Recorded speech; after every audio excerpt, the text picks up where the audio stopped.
Our mission as Progressive Health Center, we are a nonprofit organization dedicated to the optimization of good health care in the community, which means bridging the gap between traditional and non-traditional medicine.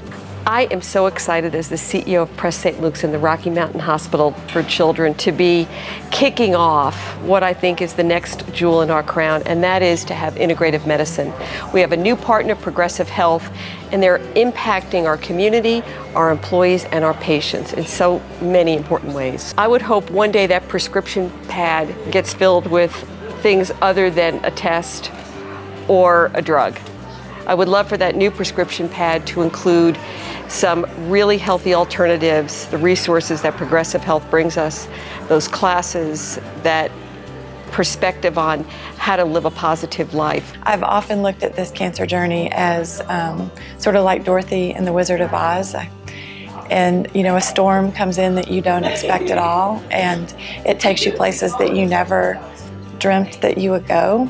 And it brings people to you that you never thought. I take care of people who have cancer, so oncology is very, very important. You have to understand, cancer is a very complicated disease. It takes a lot of specialty and expertise, but more importantly, the patient has to be very much involved. Traditional medicine does an awesome job of serving people who have to have surgery, things like that.